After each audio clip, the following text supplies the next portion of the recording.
여러분 안녕하십니까, 백운기입니다. 윤석열 대통령이 민생 탐방을 한다면서 전통시장을 찾았는데 멍게를 파는 상인 앞에서 소주만 한 병 딱 있으면 되겠다, 이런 발언이 지금 논란을 빚고 있습니다. 싱싱한 멍게를 보면서 소주 한 잔 생각하는 것, 그걸 누가 탓하겠습니까? 일반인이라면 자연스러운 거죠. 민주당 대변인은 어려운 시기를 겪고 있는 상인 앞에서 먼저 떠올려야 할 것은 술이 아니라 위로와 공감, 책임 있는 말 한마디였다, 이렇게 비판했는데 그 정도까지는 기대하지 않습니다. 제가 지적하고 싶은 것은 대통령 자리에 대한 인식입니다. 과연 지금 대통령이 국민의 소리를 듣고 있는가? 대통령이 술을 좋아하는 것 이제 모르는 국민은 없습니다. 오히려 너무 지나쳐서 국정을 소홀히 하고 소통에 문제가 있지는 않는가, 이런 걱정을 할 정도 아닙니까? 그런 목소리를 듣는다면 술을 좋아하는 티를 낼 것이 아니라 다른 말을 했어야지요. 할 말, 안 할 말 가리는 것, 그것이 자리에 대한 인식의 첫 번째 척도입니다. 생방송 백운기의 정치 1번지 출발합니다.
네, 엉겅퀴님, 술에는 뒷고기가 딱이죠. 고기가 무척 많나 보이네요, 그러셨는데, 예, 정어리몰에서 특별 기획한 뒷고기 반응이 아주 뜨겁습니다. 지난주에 많이 주문해 주셔가지고 주말 동안 드셔보신 분들이 칭찬을 많이 해주시는데 소개해드리는 저도 뿌듯하고 기분이 좋습니다. 한 가지 공지를 드리자면 15일 수요일이 석가탄신일 공휴일이라서 신선식품은 내일 배송이 없답니다. 오늘 주문해야 내일 받아서 휴일 가족들과 함께 뒷고기 파티 즐길 수 있을 것 같으니까요, 참고하시기 바랍니다.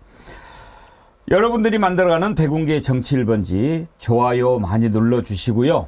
그리고 댓글 남겨주시면 제가 소개해드리고 우리 정어리 선크림 보내드리도록 하겠습니다. 이제 선크림이 필요한 계절이죠. 월요일 아침 함께 하실 세 분 패널 소개합니다. 김종대 전 의원 오랜만에 나오셨습니다. 어서 오십시오. 네, 오늘 아주 날씨 좋습니다. 네, 한강변에 아주 낙원이 따로 없네요. 갑자기 텐션이 확 올라갑니다. 네. 아주 좋습니다. 허정현님, 오늘 오신다고 소개해드렸더니 달마도인 김종대 의원님 오시네요. 오늘도 걸걸한 입담 기대합니다. 네. 별명이 달마도인입니까? 아니, 달마 대사인데 약간 예. 착각하셨네. 네, 그게 그거죠. 요즘은 충청도 이장 컨셉으로 바뀌었어요. 김일웅님, 우리 시청자신데 오늘 김종대 패널님께 라인 사태에 대한 의견이 몹시 궁금합니다. 그리고 보궐선거에 나오시면 정치 후원금 약속 드렸으니 보궐선거. 혹시 보궐선거 나오시면 알려주세요. 꼭 후원하겠습니다. 김종대 의원님 화이팅 하셨네. 예. 예. 그 보궐선거 제가 나가겠다 그랬거든요. 아, 그러셨군요. 그래서 그걸 알고 후원하겠다고 아이, 그러셨는데. 감사합니다. 벌써 당선된 느낌. 보궐선거 어디로 나가요? 그러니까 어디서 나올지 알 수가 없지. 그걸 어떻게 해. 내가 그래서 반경 50km라고 했어요. 여기 서울을 중심해서 반경 50km. 예. 근데 북쪽은 안 돼. 그런 개성이기 때문에. 예. 그것만 빼고. 오케이. 예. 저도 후원하겠습니다. 아, 알겠습니다. 예. 예. 김성환 시사평론가 주말 잘 보내셨어요? 네. 더 깔끔해진 모습. 예. 구교형 경향신문 기자 함께합니다. 어서 네, 오십시오. 안녕하세요. 예. 월요일 아침에 또 이렇게 든든한 분들과 함께 정치 1번지 열게 되니 저도 아주 힘이 납니다. 김명숙님, 어찌 대통령 되는 자가 하는 짓이라고 술 먹을 생각만 하는지 정말 개탄스럽네요. 엉겅퀴님, 아들 같으면 등짝을 확 때려주고 싶습니다. 그러셨는데. 그래요. 아니 뭐 대통령도 일반 사람처럼 먼 게 보면 소주 생각날 수 있죠.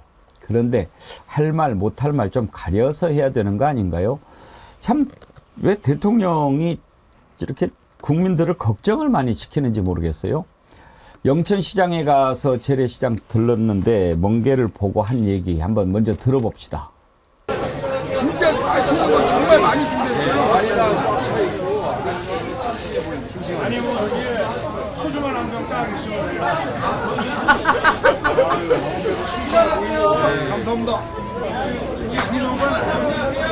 우리가 왔으면 뭐좀 해산물을 좀 사라. 여기 뭐 저 멍게 있잖아, 멍게. 통영에서 온 멍게 좀 사고 게 이거 게도 좀 사고. 맞겠네. 근데 왜 저렇게 계속 반말을 하는지 모르겠어요, 김정도 의원님. 글쎄, 그건 어쩔 수가 없는데 저 정도면 양호한 거예요. 그 제가 최근에 쌍욕한 사건을 하나 또 알아요. 내가. 윤석열 대통령이 예. 어디에서요? 아, 벌써 여의도에서 많이 도는데 네. 그 함성득, 임혁백 예. 두 교수가 그 뭘 세게 폭로했잖아요. 사전 조율한다고. 예.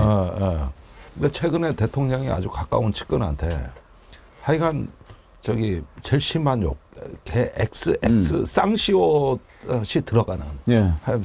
얘기를 하면서 그 XX 해도 너무하네 하고 또 뒤에 한마디 더 쌍시옷 이렇게 말해가지고 놀랬다는 얘기를 듣고 있고 임혁백 교수가 그걸 전해 들었다는 말까지 들었어요. 나도 그렇게 들었다. 근데 그 한국일보 인터뷰 그러니까 그런 사실이 없다고 화를 낸 게 아니라 어떻게 그런 얘기가 해도 나가냐. 너무하네 XXX. 그러니까 저 정도면은 그나마 많이 포장이 된 편이고 그다음에 뭐 소주 한 잔 생각나고 난 이건 인간적으로는 이해하는데 그래요. 그런데 이걸 종합하면 전반적으로 많이 디프레스 돼 있구나. 그러니까 좀 지금 저기 뭐랄까 이게 이 성정이 많이 이렇게 흐트러지고 저기 일종의 어떤 뭐 우울증 비슷한 많이 이렇게 좀 저기 가라앉아 있는 상태 같아요 지금. 이것도 요즘 좀 빈번하고. 반말을 이제 뭐 근데 그런 거 좀 고쳐야 되는 거 아닌가요? 뭐 완두콩 보면서도 또 그런 말을 했던데 그것도 들어볼까요? 그 안녕하세요. 아유 다리 불편할 텐데 앉으십시오. 이제 완두콩이 나오나? 네, 완두콩이 나오네. 아 이제. 아 여수에서. 얼마씩이에요 그럼 완두콩?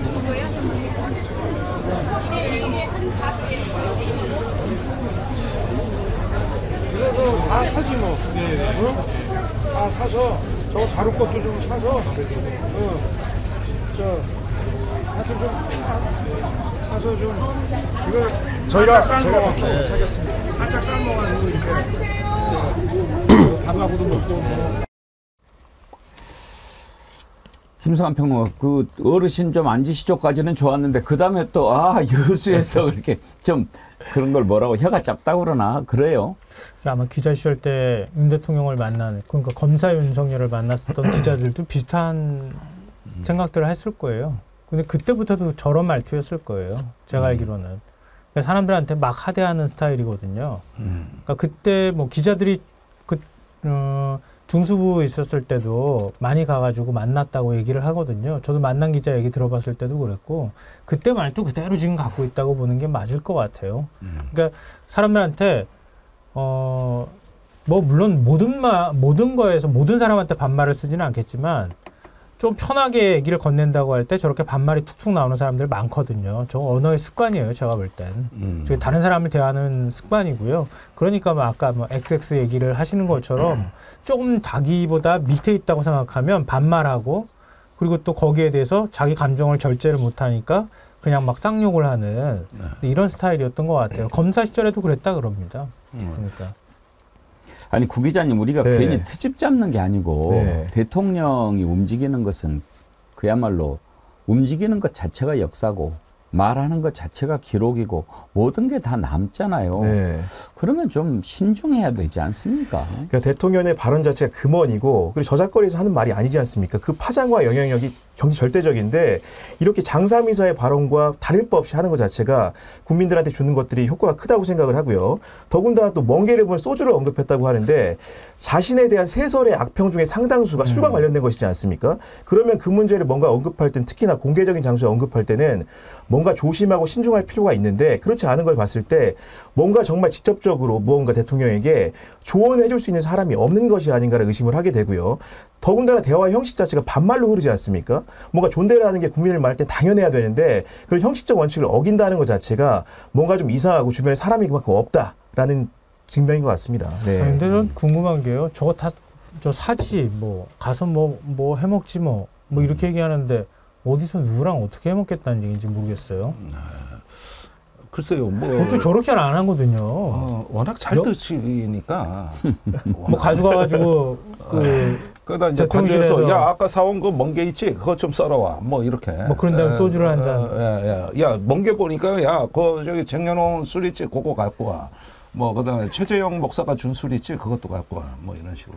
그 앞에서 이렇게 누가 요리 그 관저에 다 있으니까. 그거 다 있거든요. 예. 우리가 지금 반말에 좀 충격을 받아서 반말 얘기를 많이 했는데 실제로 이제 저 술 얘기를 왜 꺼냈냐면 대통령 걱정하는 것, 국민들이 이제 대통령 걱정 많이 하지 않습니까? 그리고 술을 너무 많이 마신다. 대통령 초 됐을 때 처음에 이번에 국회의원 당선된 신성범 전 의원이 프로그램에 나와서 그런 얘기 한 적이 있어요. 대통령은 금주 선언부터 해야 된다. 네. 초반에 너무 술 가지고 뭐 이런저런 얘기가 많이 나오니까. 그리고 이번에 제가 기자회견 보면서 의도적으로 뭐 답변을 흐린 것도 있었지만 너무 핵심을 잘 못 짚고 맥락에 안 맞는 답변을 하는 걸 보고 저 정상적인 사고를 하고 있는가 그런 걱정을 좀 했거든요. 그게 왜 그럴까? 이제 답변을 피해가는 여러 가지 방법이 있는데 그런 차원에서 했다면 이해가 되지만 만약에 인지 능력이 좀 떨어진다든지 대화가 안 될 정도로 뭐 정상이 아니라고 한다면 그건 좀 걱정 아닌가 싶어요. 너무 술을 많이 마셔서 그런 거 아닌가 하는 말이 나오니까요. 그러니까 지금 저런 어떤 멘탈을 보면은 어디에 이렇게 뿌리를 내리지 못하고 부유하는 어떤 의식 상태가 아닌가 이런 생각이 듭니다.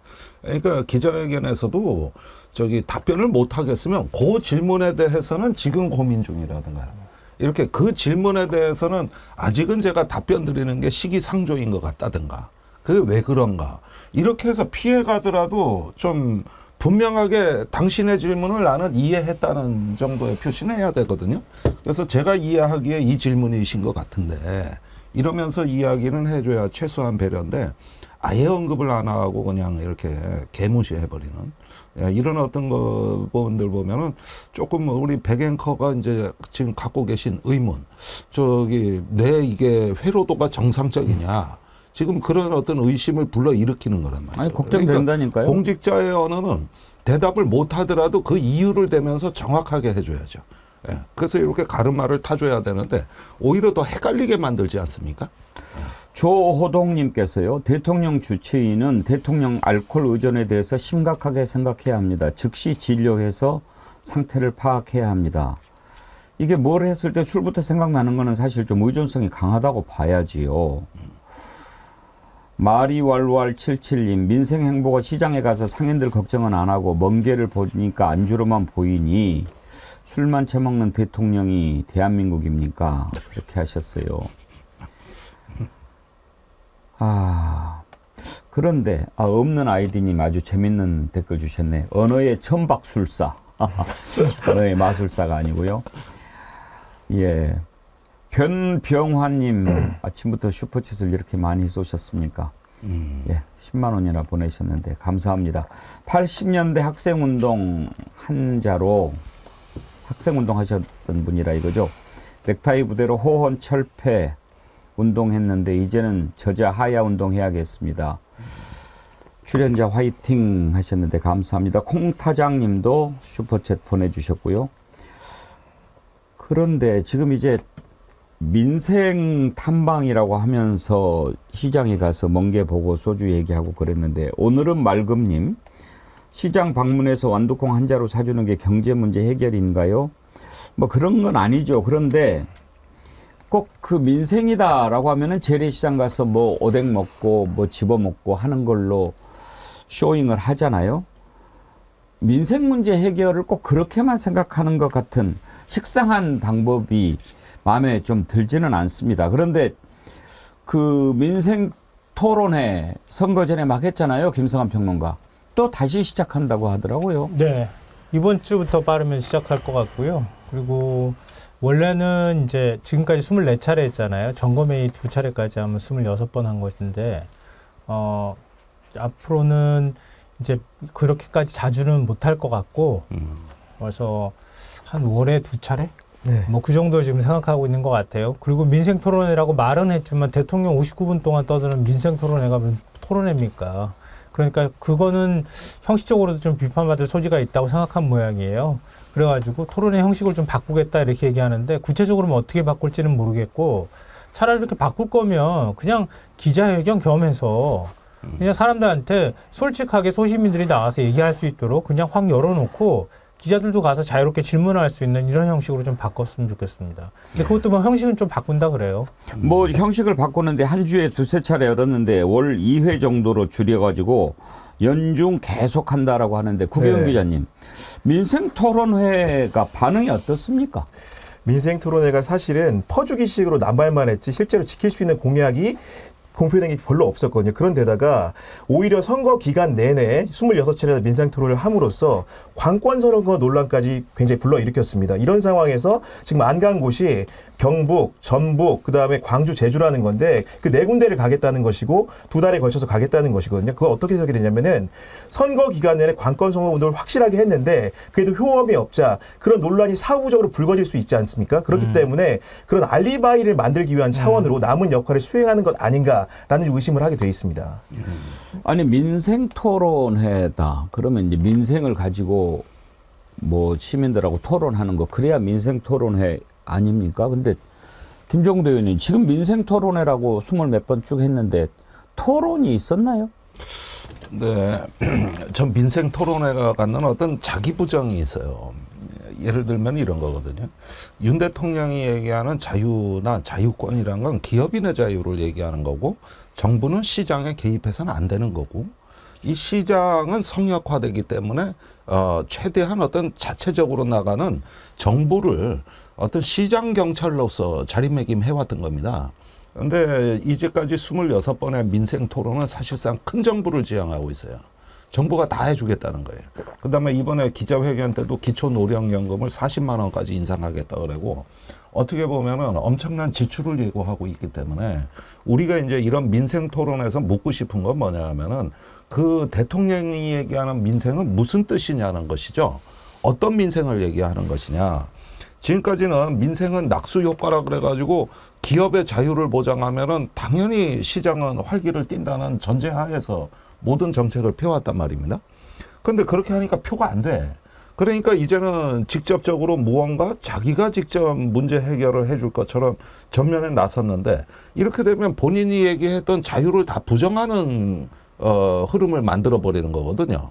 그러니까 지금 본인의 국정기조 변화가 이런 민생 그 토론을 통해 가지고 아 우리가 너무 이데올로기적으로 정책을 폈다. 너무 한쪽의 자유만 생각했다. 이런 부분까지 나간다면은 일견 좀 뭐 의미가 있고 평가해줄 여지가 있다고 볼 수가 있습니다. 그런데 하던 건 그대로 다 하고 그다음에 민생 토론은 더 이상 떨어지는 지지율의 하락을 막겠다는 의도로 비춰지니까 여기서 어떤 민생이 작동하는 것이냐는 거. 어떤 민생이냐 이거죠.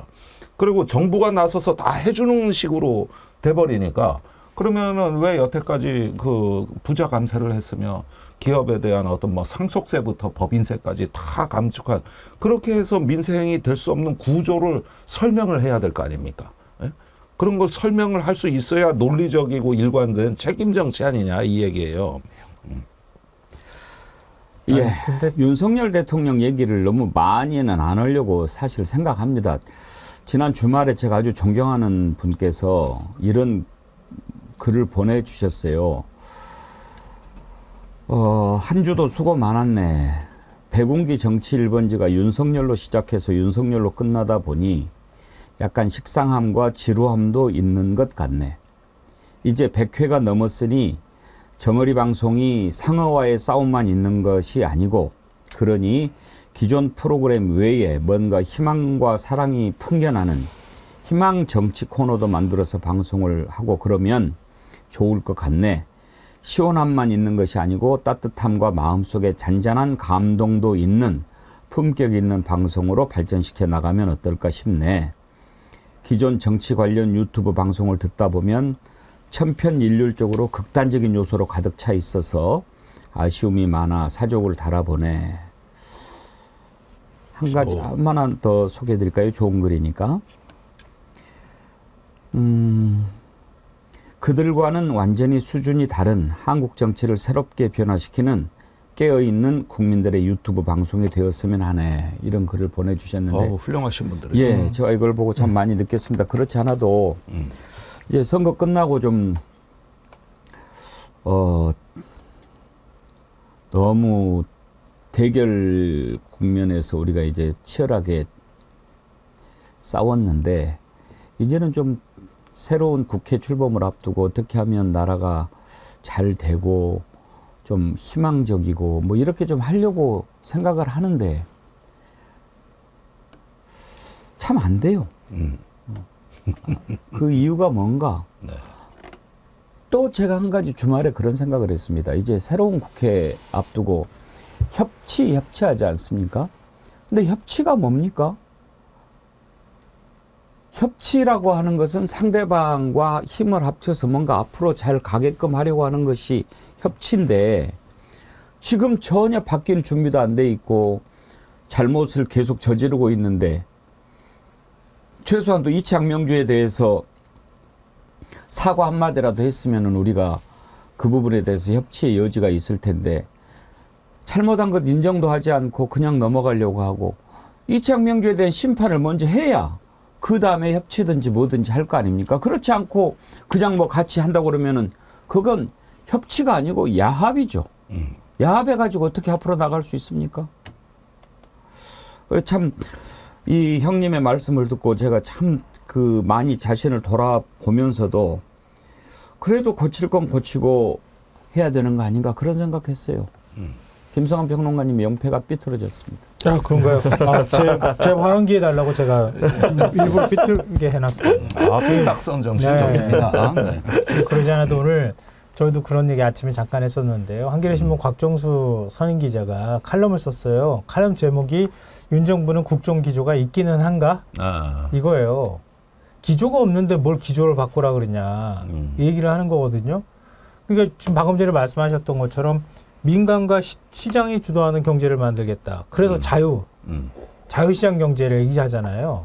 근데 윤 대통령의 머릿속에는요. 자유시장의 시장으로서의 자유와 정치, 민주주의 체제 안에서로서의 자유를 똑같은 자유라고 생각하는 모양이에요.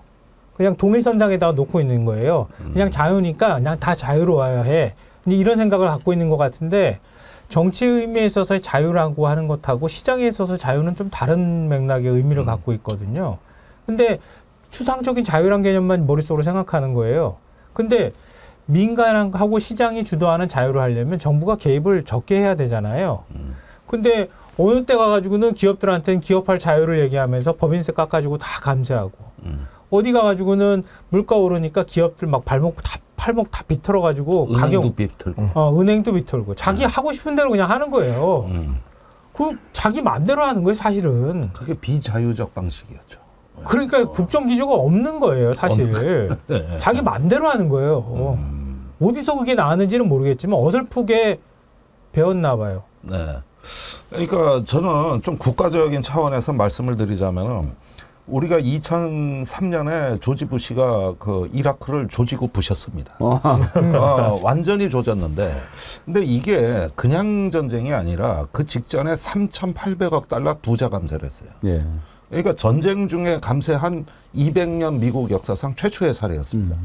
이때부터 그 굉장히 정부 대응력이 약화되다가 5년 후에 2008년 리먼 브러더스가 왜 재앙이 됐느냐. 그동안에 계속 이렇게 정부의 어떤 그 기초 체력이 약화되고 대응력이 약화되고 시장에 그 권력을 넘겨주다 노니까 개입하기가 어려운 겁니다. 그러다 어떻게 되느냐. 전 세계적 재앙이 돼가지고 완전히 이게 미국이 중국한테 기가 꺾이는 아주 결정적 사례였던 거 아닙니까?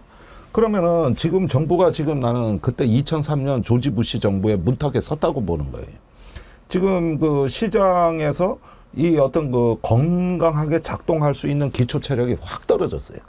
거기에 부자 감세를 한 거예요. 그리고 대통령은 뭘 다 해주겠다고 포퓰리즘 정책을 펴요. 그러면 지금은 아직은 표 안 나는 게 2003년이 그랬습니다. 그때 당시에는 뭐 전쟁 뭐 이라크 쳐들어가 석유 팔으면은 전비 다 충당될 거고 아무 문제 없어 이랬거든요. 그러나 위기는 다른 데서 온 거죠. 부동산에서 왔습니다.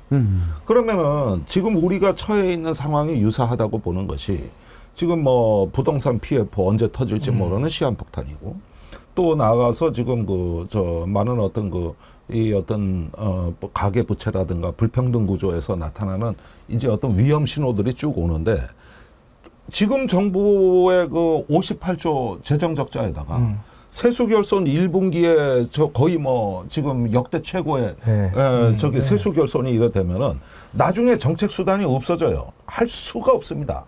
그게 바로 2008년 리먼 브러더스 사태란 말이에요. 그러면 우리가 지금 이걸 예방하고 민생을 지킨다는 뜻은 지금의 어떤 자유라는 그 기조에서 무언가 어떤 수정을 가해서 조금 더 유연하게 우리가 개입할 수 있는 정책 수단을 확보해가지고 벼랑 끝에 내몰래는 민생의 어떤 위기를 막자. 이런 토론이 지금 나와줘요. 이게 바로 민생 토론회가 되는 거예요. 그런데 그게 아니라 하면은 뭐 시시콜콜한 어떤 규제 하나 뭐 하나 이걸 풀므로써 자기가 굉장히 많은 일을 했다고 생각을 한단 말이에요. 이게 어떻게 민생 토론회입니까? 민생의 탈을 쓴 반민생 토론이지. 지금 계속 나빠지고 있잖아요.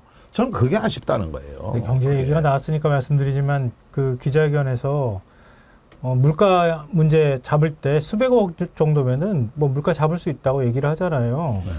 할당 관세 뭐 관세 조금 면제해주고 이렇게 하면 얼마든지 잡을 수 있다는 인식을 드러냈는데 대통령의 생각은 딱 그 수준인 것 같아요. 제가 볼 땐. 그러니까. 물가 올라간 거 뭐 세금 좀 빼고 그리고 정부가 좀 지원금 주면 뭐 잡을 수 있네. 근데 집권 초기부터 이렇게 물가 잡기 위해서 내가 정말 노력했는데 지금 외국은 더 많이 올랐으니까 우리는 잘 관리하고 있는 거야. 이 정도면. 좀 이렇게 생각하는 것 같아요. 경제를 인식하는 수준이 딱 그 수준인데요. 아니, 거기에다가 말씀 더 하세요. 아니요. 부동산 PF 말씀하셨는데 자영업자들 지금 한 700만 정도로 추정이 되고 있거든요. 더 많은 숫자로도 얘기하지만 자영업자들이 진 빚이 1113조 원이라고 하잖아요. 지금. 그렇습니다. 근데 그거 지금 다중채 문제가 이 가운데 172만 명이라고 지금 얘기하고 있는데 이거 언제 터질지 모른다. 이러는데 지금 부동산 PF 얘기도 하고. 근데 구체적으로 거기에 대해서는 대통령한테 누가 안 물어봐서 모르겠는데 그런 복합적인 경제 문제를 어떻게 해결할 건지에 대해서 물어보면은 제가 볼 때는 아마 대답 못 할걸요? 아니 나는 야당이 타이밍을 놓친 게 뭐냐면은 최상목 경제수석이 부총리로 재정 경제부 부총리로 이때 그냥 넘어간 게 너무 아쉬워요. 이자는 최상목 이자가 우리 그 윤석열 정부에서 최초로 탈중국 발언하신 분입니다. 그래가지고 이제 중국의 호황 시대는 끝났다. 중국하고 흑자 보는 시대는 끝났다. 이 얘기를 추경호 그때 부총리가 받았던 거고, 한덕수 국무총리가 중국 경제는 꼬라박는 수준이다. 이렇게 얘기하면 그게 이 언필증 얘기하는 미국에서 나온 피크 차이나라는 개념입니다. 정점을 찍었다는 거죠. 그런데 피크 차이나는 그냥 피크 코리아가 되고 말았어요.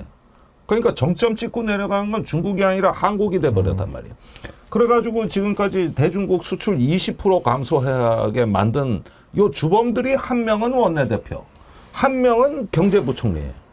그러니까 이런 부분들이 우리가 최상병 특검이라든가 몇 가지 정치 현안에서 조금 놓친 부분들이 뭐냐 하면은 이 실패한 경제팀을 전면에 다 내세웠어요, 지금. 이러니까 민생에 대해서 말이 안 통하는 겁니다. 25만 원 지원금 가지고 지역 확대로 아까 얘기한 멍게 낙지 사 먹으면 얼마나 좋아. 대통령의 소주 한 잔이 아니라 저걸 잘 팔게 만드는 길이 생활지원금이에요. 그거를 결사적으로 막아요. 추경호 최상목이. 이렇게 되나니까 어떻게 민생이 얘기가 말이 통하겠습니까? 그래놓고 지금도 얘기하는 거 보니까 완전히 골로 가는 얘기만 하고 있단 말이죠. 지금 또 라인 사태도 있고, 오늘 조태열 외교부 장관이 중국에 가는데 한중 관계 개선 문제도 있고, 오늘 마침 외교 전문가, 외교안보 전문가 김종대 의원님 나오셨으니까 그런 문제를 뒷부분에 한번 좀 짚어보도록 하고요. 일단 민생 토론에 관련해 가지고 부산이 대인님, 민생 토론 재밌었나 보죠? 놀게 놔둡시다. 어휴 그러는데 그거 놀게 놔둘 수가 없어요. 우리 돈입니다. 그게. 다음을 준비님, 조선팔도 유람하러 다니는구만. 특산물에 소주 마시려고 그러셨는데, 이것도 좀 따져봐야 돼요. 구교영 기자님. 네. 지난번에 그거 나오지 않았나요? 이 민생 토론회 하는 거, 프리맨 네. K님도 민생 토론회 주관하는 업체들 계약 관계 다 털어봐야 되는 거 아닙니까? 그랬는데 네. 그거 아직도 안 나왔죠. 여전히 민생 토론에 관련해서 지난번에 말씀드리면 26차례를 했는데 상당수의 그 행사 계약 자체가 행사일 1, 5일 전, 그러니까 직전에 맺어졌다는 것이고요. 그리고 원래는 경쟁 입찰이 원칙인데 경부 행사 같은 경우에는 대부분이 수의 계약이 이루어졌고, 그 비용도 과거에는 신년 보고회를 할 때는 수백만 원, 수천만 원 들던 것이 얼마가 들었습니까? 1억이 넘는 돈이 들었다는 거거든요. 그렇기 때문에 그 비용 추계와 여러 가지 그런 집행에 대해서 뭔가 조사가 필요하다는 의견이 이렇고, 민주당 같은 경우에, 야당 같은 경우에는 국정조사를 해야 된다고 하고 있는데, 대통령실은 이 부분에 대해서 함구할 뿐 더 이상 민생 토론을 그만하겠다, 제대로 돈을 집행하겠다, 이런 얘기가, 이런 방구도 없는 상황입니다. 이거 조사해봐야죠. 조사해봐야죠. 민주당에서 국회 운영위원장 가져가겠다고 하는 것도 그런 이유이기도 하거든요. 그러니까 대통령실이 어떻게 움직이는지 잘 모르니까 최소한 운영위원장으로서 대통령실에 자료도 요구하고, 대통령실 관계자들 불러가지고 거기에 따른 문제가 있으면 추궁도 하고 이렇게 된다고 지금 얘기하는 이유가 바로 그것 때문인데, 지금 대통령실은 물론 역대 정부도 아주 샅샅이 대통령실 관련 자료들을 공개하지는 않았거든요. 근데 그렇다 하더라도 윤석열 정부에서는 더 폐쇄적인 것 같아요. 폐쇄적이고 더 사적으로 움직이는 것 같고. 그래서 오죽하면 이게 지난주였나요? 사설에선가 그랬는데 김건희 여사 라인 다 뽑아내야 된다고 얘기할 정도예요. 보수신문이. 대통령실에서. 그러니까 김건희 여사가 상당수의 그 가까운 사람들을 대통령실 참모로 데리고 들어왔다는 사실은 다 많이 아름아름 보도가 됐잖아요. 근데 그런 사람들이 대통령실에 남아가지고 사실 얼마나 능력 있는지도 모르거든요. 근데 하다못해 여사 주변이나 대통령 주변에 그런 사람들이 포진해가지고 대통령 눈가기를 가리고 비선 정치를 하고, 그리고 이런 것처럼 자기 가까운 사람한테 혹시 짬짬이가 있었다고 하면은 그거 굉장히 심각한 문제거든요. 이게 겉으로 잘 드러나지 않아서 그렇지 아름아름 아는 사람들한테 얘기가 다 들어가고 있는 모양이에요. 이런 문제들을 해결하지 않으면 대통령실이 앞으로도 계속 이런 일들이 벌어질 가능성이 높다, 이렇게 생각합니다. 하여튼 의심이 가는 것들은 다 해결을 해야 됩니다. 이채양 명주 반드시 그 의혹을 다 파헤치고 심판을 해야 됩니다. 민생 토론 이런 거는 제가 보기에 방향을 분명히 잘못 찾고 있는 겁니다. 바뀐다고 그러지 않았습니까?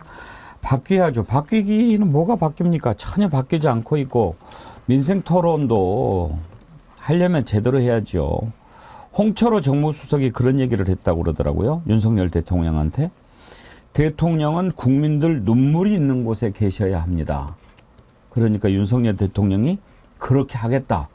그렇게 얘기를 했다고 하는데 국민들 눈물이 있는 곳 어딘지 그걸 아는가요?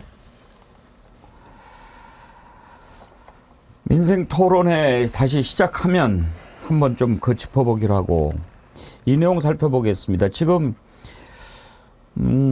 서울 고법이 의대 증원과 관련해서 정부 의대 증원과 배분 결정의 효력을 일단 정지해달라 이런 집행 정지 신청을 의협이 냈지 않습니까? 그걸 이번 주 안에 이제 결정을 할 것 같습니다.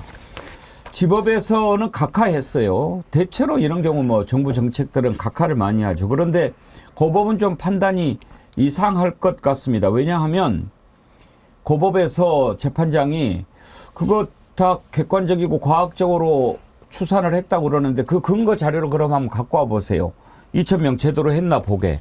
이렇게 브레이크를 밟은 거죠. 그래서 지금 근거가 어떻게 나올까 궁금한데 조규홍 보건복지부 장관이 했던 얘기를 먼저 한번 들어볼까요? 의과대학 정원을 2,000명 증원하여 현재 3,058명에서 5,058명으로 확대합니다. 저 2,000명이 어떻게 해서 나온 자료냐. 그거를 근거를 제시해라. 지금 법원이 그렇게 얘기한 거죠, 구계영 기자님? 네, 맞습니다. 지금 이제 집행정지, 의대 정원 증원에 관련된 집행정지 항고심이 열리고 있고 법원이 지금 정부에게 증원의 근거가 된 자료를 제출하라고 요구를 했습니다. 그래서 법원에 59건의 자료를 총 제출했는데요. 그중에서 의대 증원과 관련된 직접 증거 자료는 상당히 소수인 것으로 나타나고 있습니다. 70%가량은 보도자료나 성명서, 언론기사 등이라고 하고요. 나머지 30%가 그나마 농구할 가치가 있는 것인데 그중에서 가장 핵심적인 것이 지난 2월 6일 열린 보건의료정책심의위원회 회의록입니다. 이 회의에 근거해서 정부가 2,000명 증원을 했다고 했는데 그 회의록 일체가 남아있지도 않고 일부의 내용이 요약식으로 남아있는데 거기에는 오히려 참석자들이 이 2,000명 증원에 대해서 굉장히 충격적으로 받아들이고 있다는 식의 반론을 했었고 그럼에도 불구하고 장관이 회의를 진행하면서 기자들이 많이 기다린다면서 1시간 만에 회의를 끝나고 2,000명 증원을 발표했다는 것입니다. 그렇기 때문에 의사단체 같은 경우에 이런 자료에 근거해 봤을 때 과연 우리 정부가 정확한 과학적인 추계를 가지고 증원을 결정한 것이 굉장히 의심을 사고 있고요. 특히나 이 보건의료정책심의위원회 열리기 전에 지난해 말에도 의사인력전문위원회 회의라는 소위원회가 열렸었는데요. 거기서도 위원들 8명 중에 6명이 1,000명 또는 그 이하의 증원이 바람직하다는 의견을 냈습니다. 그렇기 때문에 이 1,000명이라는 숫자와 2,000명이라는 숫자는 더블 스코어여서 굉장히 괴리가 크지 않습니까? 이런 과학적 근거를 제시하지 못한다면 정부의 증원 장치가 굉장히 그런 정부적인 판단에 의거해서 됐다라는 방증이 되기 때문에 큰 결과의 후폭풍을 불러올 것 같습니다. 그러니까요. 지금 어떻게 해서 그걸 결정을 했느냐. 주요 의사결정의 근거가 뭐냐. 회의록 있으면 내놔봐라. 이렇게 했는데 일단 보건복지부가 법원에 낸 게 47개 자료, 참고자료 2개인데 의대 증원을 논의한 회의 가운데 뭐 이런저런 회의록은 포함이 됐는데 정작 의대 정원 배정위원회는 회의록 작성 의무가 없다 이러면서 회의록을 안 냈다는 거예요. 김성환 평론가. 그러니까 네. 아예 없다는 거 아닙니까? 그렇죠. 그것도 회의록이 있느냐 없느냐 가지고 있다고 했다가 없다고 했다가 계속 말 바꾸고 왔다 갔다 처음에는 했거든요. 뭐 그래 다 있다 막 그러지 않았어요? 근데 없다고 그러잖아요. 또 없다고 그랬고 그러니까 모든 회의를 다 회의록으로 작성해서 기록으로 남기는 건 아닌데 그중에서 보건의료정책심의위원회라고 하는 게 있어요. 그러니까 이 심의위원회에서 회의한 거는 법적으로 남기도록 돼 있거든요. 이제 아까 말씀하셨지만 지금 법원에 제출한 자료가 총 55건이라 그래요. 55건 중에서 70% 정도는 그냥 다 공개됐던 뭐 성명이나 뭐 언론 보도 자료고요. 그리고 나머지 자료 가운데 지금 회의체 관련돼 있는 자료를 4건을 제출했는데 회의록은 단 1건 제출했다는 거예요. 그러니까 회의록을 제출을 해야 회의 때 어떤 논의가 있는지 알 수 있잖아요. 그게 보건의료정책심의위원회 회의록 단 1건밖에 없었다는 건데요. 그 중에 아까 말씀하셨던 1건 회의록을 냈는데 그 회의록 안에 23명이 회의에 참석했는데 4명이 굉장히 충격으로 받아들이고 있다. 2018년 폐교한 서남대 같은 학교를 20개 이상 만드는 것이나 같은 거다. 뭐 이런 반대 발언들이 있었다고 했는데 그 반대 발언들이 나오니까 조기용 보건복지부 장관이 기자들이 많이 기다린다 이러면서 1시간 만에 회의 끝내고 2,000명 증원안을 발표했다는 거예요. 이 얘기는 뭐냐면 보건의료 정책 심의위원회에서조차 2,000명 증원에 대해서 본격적으로 논의하지도 못했고 딱 한 번이 회의에서 나왔는데 바로 그 회의 끝나자마자 1시간 만에 발표를 했다는 거거든요. 이 얘기는 그 전에 이미 2,000명 안을 정부에서 결정을 하고 회의체에서 결정한 게 아니라 다른 기관, 다른 어디에서 결정이 된 걸 갖고 와가지고 얘기를 하고 끝냈다는 얘기가밖에 안 되는 거잖아요. R&D 예산 자를 때하고 똑같네. 그렇죠. 네. 방식이요. 그럼 어디선가 대통령실에서 누군가가 회의하거나 얘기하고 난 다음에 그 다음에 갖고 왔다는 얘기가 되는 거잖아요. 네. 전문가 의견을 듣고 결정하지는 않았다는 거예요, 이 얘기는. 근데 제가 들은 얘기는 요 의대 정원 발표하기 전에 대통령실의 정무팀이 굉장히 바쁘게 뛰었다는 이야기는 듣고 있습니다. 대략 한 총선 전에 한 달 전, 두 달 전쯤 2월쯤에 제가 아는 언론인들 중에 대통령실 전화 받은 사람들이 꽤 있어요. 예. 저기 곧 뭐 한 2,000명 정도 의대 정원 발표하면은 여론이 어떨 것 같으냐? 이게 총선 여론을 묻는 거거든. 사전에. 예. 예. 그런데 그런 의대 정원하고는 아무 전문성도 없는, 관련성도 없는 이런 식의 어떤 그 탐문 활동들이 있었다는 것이죠. 그래가지고 대통령이 2,000명 발표하기 전에 이게 어떤 여론에 어떤 영향일 거냐, 더 나아가서는 총선에 어떤 영향일 거냐, 이런 식의 어떤 그 시뮬레이션이 대통령실에서 있었다는 거거든요. 근데 이 과정은 전혀 과학적인 어떤 그 접근법이 아니기 때문에 오히려 정치 논리가 작용한 부분이거든요. 그러니까 그 뒤에 이제 2,000명이라는 깜짝 놀랄 발표가 있었고, 최근에 와서 결과를 보면은 어차피 대학에서 이 2,000명 증원 요구를 충족하지 못하는 걸로 판명이 나서 지금 대학마다 전부 몸살을 앓고 있습니다. 그러니까 물리적으로 2,000명 증원이 1년 내 불가능하다는 게 지금 결과가 나왔단 말이에요. 그러면 과학적 분석일 수가 없는 것이죠. 과학적 분석이라는 것은 단순한 수요 조사만 하는 것이 아니라 그 수요에 맞는 공급 역량이 있느냐, 여기까지 돼야 과학적 분석이거든요. 그런데 그 부분이 누락이 되고 단지 이렇게 많이 필요합니다. 그런 식으로 따지면 왜 2,000명입니까? 3,000명, 4,000명도 증원하지? 그러니까 한쪽 측면을 이걸 편향을 갖고서 일단은 접근을 했다는 거, 절차적으로는 누군가 찍어내렸다는 거, 이런 정황들이 밝혀지니까 의도가 선하도 결과는 악한 결과가 나올 수밖에 없는 것이죠. 이 정도면은 좀 재고를 해야 되는 거 아닙니까? 그런데 이제 그 여러 가지 그 중간에 타협적인 대안들이 많이 나왔었습니다. 안철수 의원도 단계적 증원이라든가 점진적인 접근법이라든가 이런 거 다 얘기하고 있을 때 그 선거 국면에서 그냥 다 깔아먹는 거 아닙니까? 그러니까 고집불통이라는 얘기를 듣는다고 본인도 얘기하지 않습니까? 고집불통이라는 거는 뭡니까? 뭐 추진하는 거, 이재명 대표도 방향은 옳다라고 동의를 했습니다. 그렇지만 일단 지난번에 우리가 의협 관계자 얘기도 들어봤지만 사전에 전혀 2,000명에 대해서 얘기가 없었다는 거예요.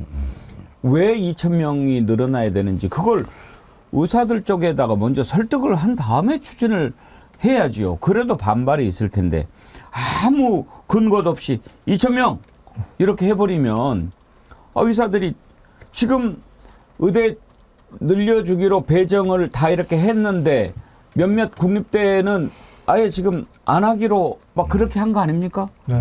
뭐 얼마나 부담스러우면 그러겠어요? 내부 교수들이 반발하기도 하고요. 학칙 개정도 해야 되는데 지금 교수들이 동의하지 않아가지고 학칙 개정 못하고 있는 학교들도 많고요. 근데 교육부는 또 완전히 감정으로 나서더라고요. 오히려 대학을 찍어 누르는 그러면 우리 거죠. 그 학교 그러면 아예 내년에 네. 신입생 못 받게 해버려 뭐 이렇게 나가는데 아니, 그게 교육부가 가지고 있는 그 수단은 되게 많아요. 그러니까 각 대학에 지원할 수 있는 돈들이 굉장히 많기 때문에 교육부가 대학을 쥐락펴락할 수 있는 여건이 돼 있거든요. 그러니까 대학을 지금 오히려 정원을 안 늘리겠다고 나오기 시작하면은 거꾸로 대학을 통해 가지고 정부를 뭐 치받는 것처럼 돼버리기 때문에 그거 모양새 안 만들려고 교육부가 지금 막 찍어 누르고 있는 이런 상황인데요. 전 그런 생각이 들어요. 윤석열 대통령이라고 하는 사람의 사고 구조가 과학 실험실 안에 실험하는 거하고 사회에서 뭔가를 시도하는 건 다른 거거든요. 이거는 실험하는 거는 실패하면 또 해도 되고 또 실험하고 계속 반복하여서 실험할 수 있는데 사회에서 하는 거는 그건 다 안 그러잖아요. 거기에 수없이 많은 사람들이 생존권이 걸린 문제인데 그걸 실험하듯 해버리면 안 되는 거 아닙니까? 근데 머릿속에서 내가 이렇게 하면 이건 선한 거기 때문에 결과도 좋을 거야라고 하는 사고방식을 갖고 있는 것 같아요. 그러니까 윤 정부 들어서고 난 다음에 이런 일들이 계속 반복됐잖아요. 반복됐을 때 그때 법조계 특히 검찰의 경험을 윤 대통령을 경험했던 사람들이 하는 그 말이라는 게 그거였어요. 가까운 사람들의 분석이라는 게 성공의 법칙이라는 게 머릿속에 있는 것 같다고. 자기가 검사로서 뭔가 맞다고 생각해가지고 막 밀어붙이거나 굽히지 않거나 이렇게 했을 때 그 결과가 좋았다고 하는 사고가 머릿속에 꽉 들어와 있다는 거예요. 그리고 지금까지 그 도전했던 것 때문에 내가 대통령 자리까지 오를 수 있었다고 하는 확신? 이게 지나치게 자기 과잉이나 이런 게 강해가지고 이런 사안들을 보면은 나는 이런 게 옳고 이 방향이 맞아. 그러니까 결과도 선할 거야. 이렇게 지금 실험실에서 막 실험하듯이 이런 식의 생각들을 하고 있는 것 같아요. 단순하게. 한마디로 무식한 데다가 무능하고 또 고집까지 세버리니까 이 시뮬레이션이 안 되는 사람인 거예요. 이게. 근데 이게 민주주의는 여러 가지 어떤 그 가치와 척도가 있습니다만은 최근에는 공론과 수구의 민주주의라는 말을 예. 우리가 많이 강조하지 않습니까? 근데 이것을 파괴하는 방식이기 때문에 이 결과가 좋게 나올 수가 없죠. 과거 권위주의 정부 시절에 우리가 개발도상국 시절에는 사회 구조가 복잡하지 않았습니다. 그리고 정부는 계획을 잘 세우는 게 유능한 공무원이었지 검증하거나 뭐 결과에 책임질 일이 별로 없었어요. 막 동원하기만 하면 그 자체로 경제가 성장해버리는 그런 시절에 공무원들이 있었죠. 그런데 지금은 다기한 어떤 그 다층적인 어떤 사회에다가 이 상호작용이 복잡해지다 보니까 하나의 정책을 의사결정할 때는 이 정부의 신경망이 다 풀가동이 되고 그 속에서 공론 수기가 되는 이런 어떤 절차가 중요해진 시절입니다. 이제는 계획보다는 그런 어떤 공론, 수기 이런 걸 통해 가지고 쌓아 올리는 개념으로 사회가 이미 바뀌었는데 윤석열 대통령이 하는 저 정책 추진 방식은 뭐냐면은 과거 권위주의 정권 시절에 질서 정연하고 돌격대처럼 추진력 있고 그러면서 이렇게 그 하나의 어떤 뭐랄까 휘어잡고 주도해 나가는 이런 정부가 가장 스마트하다는 생각에 지금 꽂혀 있는 거거든요. 근데 지금은 저기 교육부 공무원보다 일타 강사가 더 똑똑하고 많은 걸 봅니다. 국토부 공무원보다 저기 기획부동산이 훨씬 더 미래를 잘 내다보는 세상이에요. 이젠 스마트한 세력이 아니에요, 공무원들이. 그런데도 불구하고 이제 그 자기가 뭘 주도하고 통제하려고 하다 보니까 기어이 이제는 탈이 나는 거지. 토론과 수기 얘기하시니까 그 최근에 최재천 교수가 책을 하나 펴냈는데 제목이 숙론이더라고요. 이분 이제 통섭이라는 말도 그렇죠. 네. 소개하지 않았습니까? 그러니까 왜 숙론이냐 이렇게 물었더니 토론이라는 단어가 이미 너무 오염이 됐다. 토론은 너무 결연하다. 내가 옳고 당신은 틀렸다를 너무 많이 한다. 그래서 논쟁을 토론으로 하는 사람들이 많아서 깊이 있게 생각하면서 서로 합의를 해가는 과정을 숙론이라고 썼다. 그래서 앞으로 숙론은 누가 옳은가를 결정하는 것이 아니라 무엇이 옳은가를 함께 찾아가는 과정이다. 이 목적을 잊지 않는다면 숙론을 잘할 수 있다. 그러더라고요. 이 숙론에 대해서 생각을 해보게 됐어요. 굉장히 흥미로운 얘기인 것 같아요. 저도 최근에 읽었던 책 중에 일본 사람이 쓴 책인데 굉장히 흥미로운 얘기가 있었어요. 싱가포르 같은 경우에는 그 뭐 행정가나 장관이나 아니면 공무원들이 그 정책을 추진하잖아요. 그러면 그 정책이 사회에 긍정적인 플러스 요인으로 작용하게 되면 그 사람들의 연금이나 성과급을 올려주는 싱가포르에 실제로 그 제도가 도입돼 있대요. 좋네. 다만 뭘 어떻게 해야 이게 성과로 이어졌다고 판단하는가 이런 구체적인 프로세스하고 결과를 어떻게 평가할 건가에 대한 시스템도 필요하지만 나중에 가서 이 사람들이 공무원들이 책임 안 지잖아요. 그러니까 정책 추진하고 난 다음에 나중에 결과가 되게 안 좋게 나왔어. 그러면 연금도 막 깎아버려야지 사실은. 근데 뭐 그렇게까지는 안 하겠지만 좋은 결과로 이어졌을 경우에는 연금을 얹어주는 거예요. 그러니까 긍정적 피드백을 하겠다는 네, 거죠. 그런 것들을 실제로 이게 도입하기는 쉽지 않겠지만 그런 걸 하고 있다고 하더라고요. 그런 것처럼 그러니까 뭔가를 했을 때 자기가 아무리 선한 의도를 갖고 있다 하더라도 마구잡이로 밀어붙인다고 되는 게 아니잖아요. 의사 증언이 필요하다고 하면 그럼 의사 증원이 필요할 때 어떻게 구체적으로 얼마가 필요한 것인지에 대한 계획, 수기 과정이 있어야 될 거 아닙니까? 당사자들이나 이런 사람들이 포함될 수 있도록 하는 이런 방식을 가져가고. 근데 의료계는 의사만 있는 게 아니잖아요. 우리 간호법 때도 나왔던 것처럼 피해 간호사뿐만 아니라 응급구조사까지 전부 엄청나게 직종이 다양하단 말이에요. 그럼 의사하고 간호사의 업무는 어떻게 구분할 건지, 의사가 공백이 생겼을 때 그럼 그걸 어떻게 메울 건지, 그리고 거기에 따르는 환자들은 어떻게 할 건지, 그러면 의료비를 줄이는 방법은 또 뭐가 있을 건지, 이게 다 종합적으로 움직여가야 되는 거를 여기 지금 회의체에 단 한 번 논의했던 걸로 나온다는 거잖아요. 법원에 제출했던 자료 같은 것도 대통령실에서 아까 말씀하셨던 것처럼 총선 앞두고 이게 유리할까요? 불리할까요? 그거 알아보고 다녔다. 그러다가 그냥 대통령이 2,000명 해. 해. 아니 반응이 너무 좋았거든. 초기에는 좋았죠. 그거 표 됩니다. 이러니까 마구마구 올라가는 거예요. 보고서가. 이은주님이요. 2000 여기저기 2000에 목매는 이유, 시간이 흐르면 이 역시도 국정감사와 특검으로 갈 사안이 될 수도 있겠지요. 2000을 두고 생겨난 의혹들이 자칫 태풍의 눈으로 커지고 판명되지 않을까 우려도 됩니다. 뭐 우려까지 하십니까? 그렇게 돼야죠. 박은경님, 이공계생들을 늘려야 나라 발전이 있는데 의사 늘린다는 말에 현혹돼서 이공계에서 의대 진학으로 바꾸고 멀쩡한 직장인들이 의사 되겠다고 직장을 그만두고 초등학생 학원이 의대반이 있다고 하고 대한민국 정말 큰일입니다. 이런 걱정하시죠. 강성배님, 어이구 두바이에서 본방 참여합니다. 멀리서 보시네요. 좀 전에 소개하신 걸 적극 공감하면서 한 가지 제안하고 싶은 게요. 거리에서 폐지 줍는 노인분들 어떻게 개선할 방법이 없을까요? 세계 10대 경제대국이라면서 어떻게 개인이 해줄 수도 없고 마음이 불편합니다.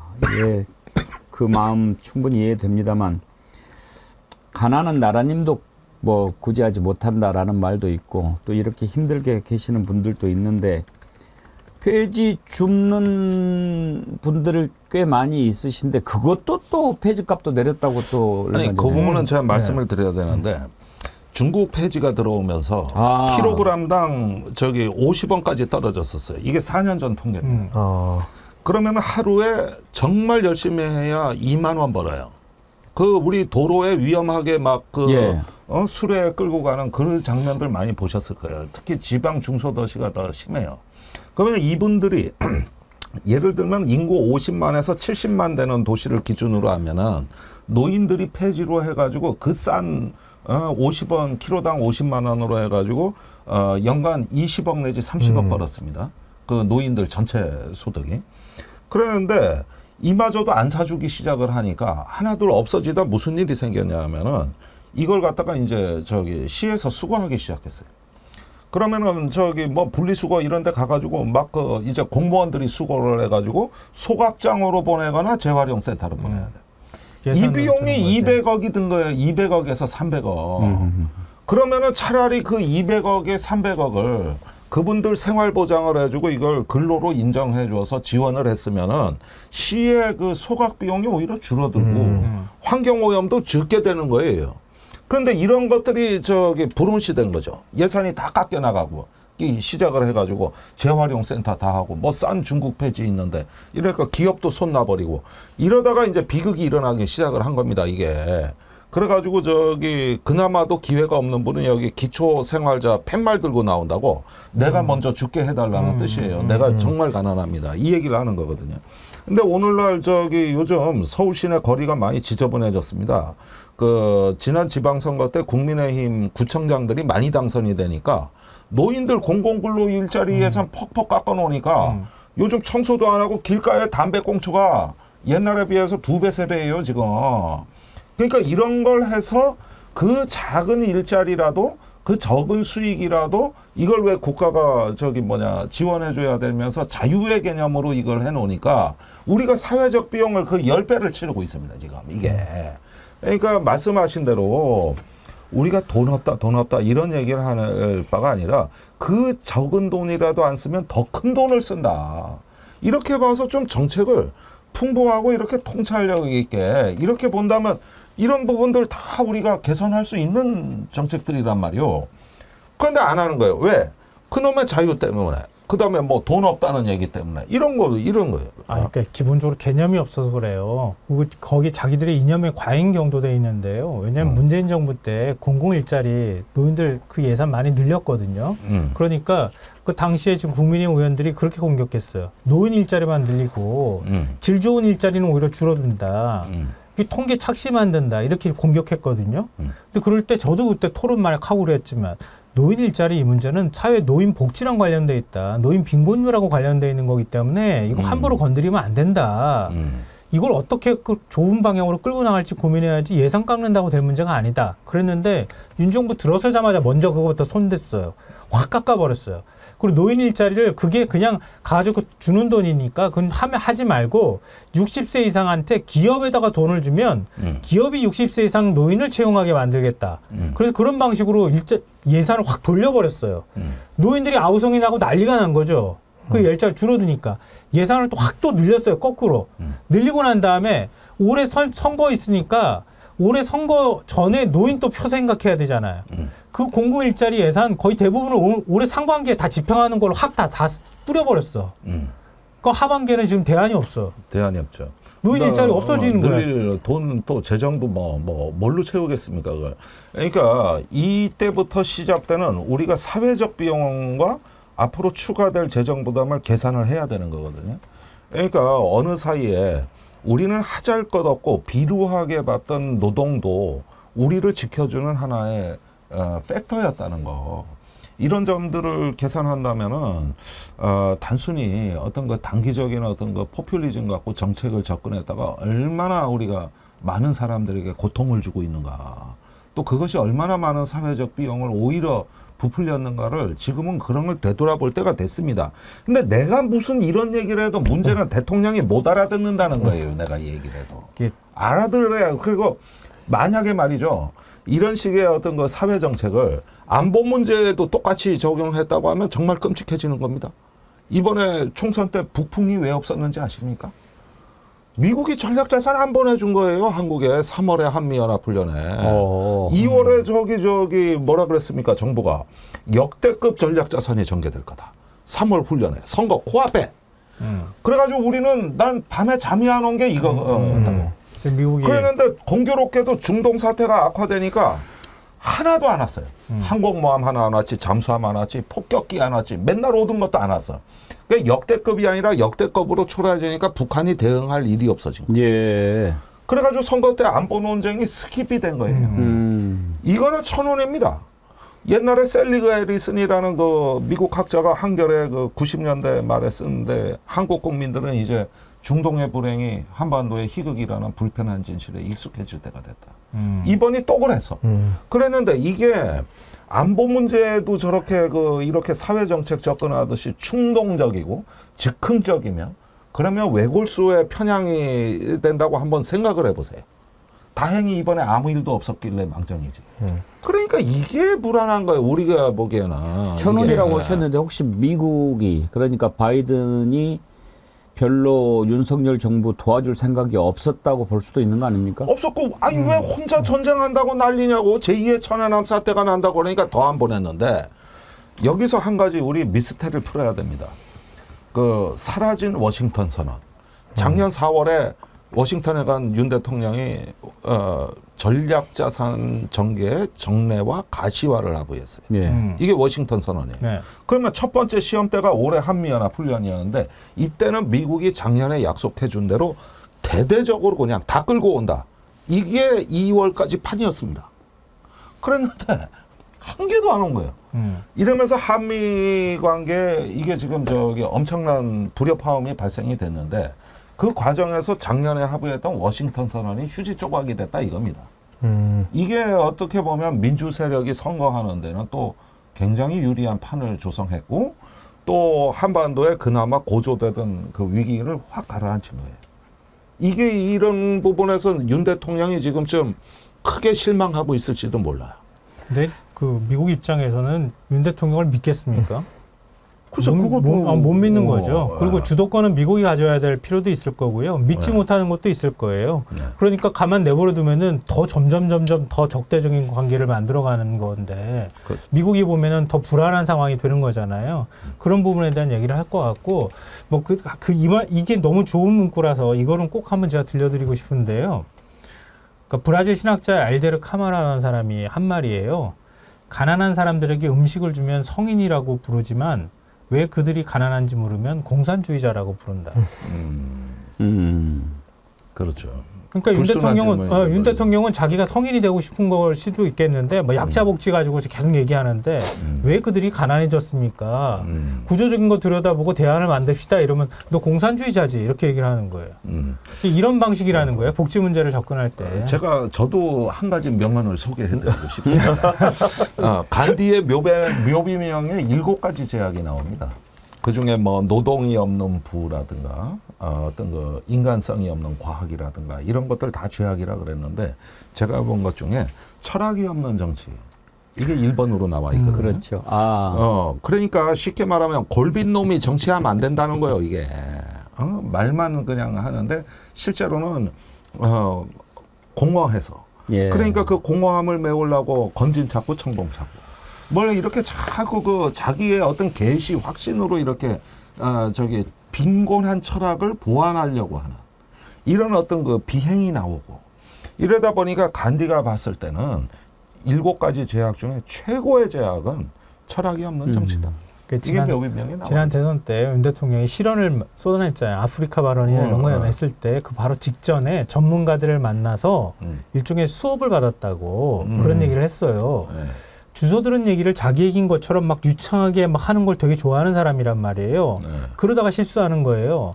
이 얘기는 거꾸로 말하면은 제 철학이니까 자기가 책을 보거나 습득하고 경험을 통해 가지고 그게 어떻게 구현되는지에 대해서 고민해 본 적이 없는 사람이 남이 얘기하는 말 몇 가지 주워 들어 가지고 내가 다 아는 사람이라고 착각한다는 거예요. 거기서부터 비극이 비롯되는 거예요. 그렇죠. 자기 생각이 없는데 사실은 없는데 남이 들려주는 얘기가 내 생각인 것처럼 착각하는 거예요.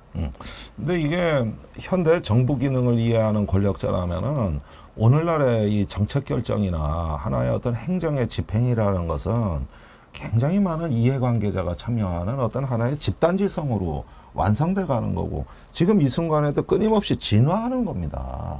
이럴 때 유능한 관리자가 대통령이어야 되는 거거든요.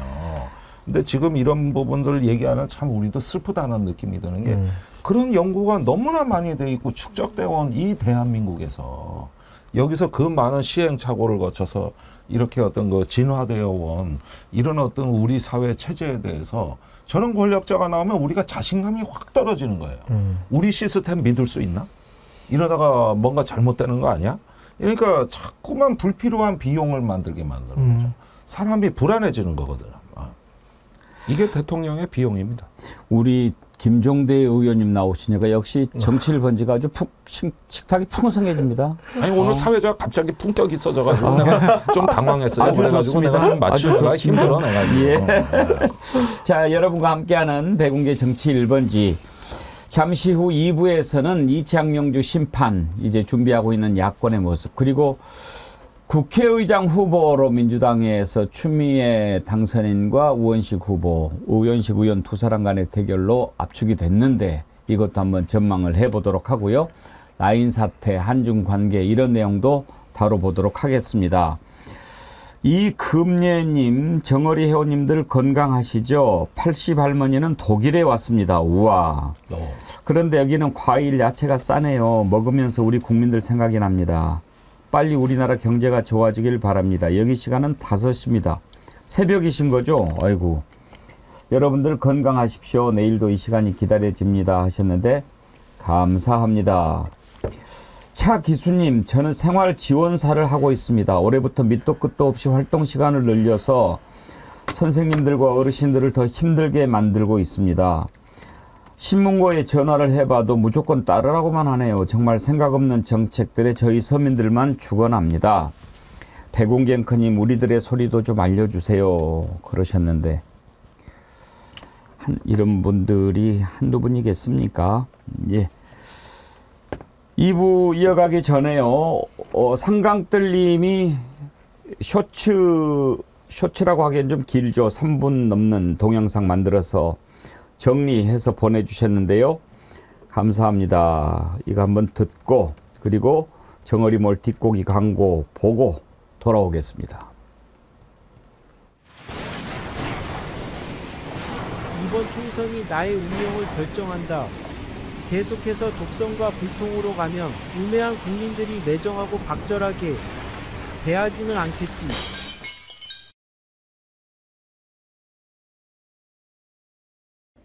지난 2년간 행정 권력만으로도 나라를 이렇게 망친 정권입니다. 만일 국회 과반이 그들의 손에 넘어가 그들이 입법권까지 장악한다면 법과 제도, 시스템까지 마구 뜯어고쳐서 이 나라는 회복 불가능한 나락으로 떨어질 것입니다. 국민 여러분, 이번 총선에서 절대로 주권을 포기하지 마시고 꼭 투표하십시오. 국민을 고역하는 권력은 더 이상 존재할 수 없다는 것을, 어떤 권력도 국민을 이길 수 없다는 것을 국민 여러분의 손으로 증명해 주시기 바랍니다. 이번 총선은 윤석열 정권 심판 그 이상도 그 이하도 아닙니다. 다른 것에 현혹돼서는 안 됩니다. 우리가 이번에 제대로 심판하지 못하면 어떻게 되겠습니까? 상상만 해도 끔찍합니다. 정말 정신 똑바로 차려야 됩니다.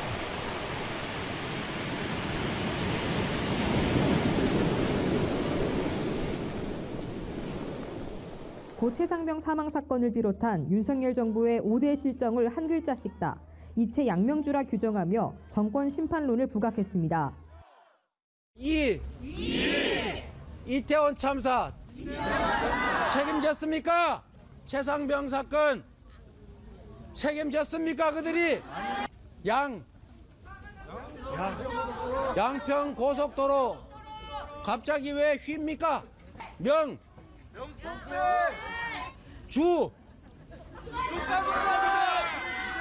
수십억을 벌었다는데 소환 조사도 하지 않아요. 6, 5, 4, 3, 2, 1. 네, 출구조사 결과 나왔습니다. 민주당과 민주연합 178석에서 196석 예측 나왔습니다. 국민의힘과 국민의 미래 87석에서 105석 예측 나왔습니다.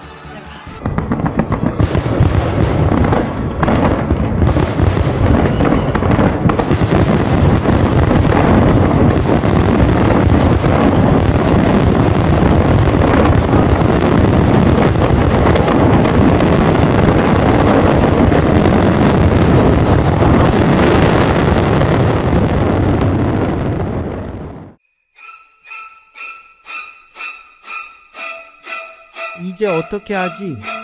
오나의 돼지. 어떻게 하긴 그대로 가야지.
뒷고기 광고 나가는데 우리 김정도 의원님이 입맛을 다시시네? 소주가 생각나. 뒷고기 좋아하세요? 예, 지역 화폐로 사고 싶어요. 볼살이 제일 맛있어요? 볼살은 기가 막히죠. 예. 누구를 씹을 일이 있을 때는 최고에 앉아요. 좀 제가 또 마음이 약해지네. 사실 금요일 날 나오신 패널들 제가 뒷고기 하나씩 드렸는데. 그 사이 제가 받아가지고 먹었습니다. 어때요? 그래? 맛있어. 좋아요, 정말? 네. 왜냐하면 이게 보통 우리 뭐 삼겹살 비계도 그렇고 이거 보면 좀 흐물흐물하잖아요. 단단하지 않잖아요. 근데 지금 그 뒷고기 고기는 비계가 아주 단단하고 찰져요.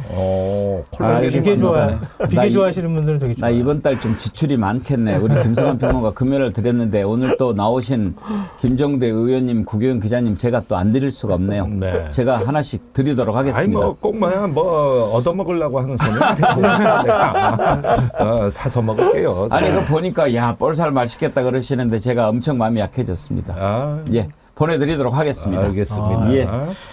뒷고기 아주 반응이 뜨거운데 수요일 날 석가탄신일 공휴일이라서 배송이 없습니다. 내일. 오늘 주문하셔야 된다고 하니까요.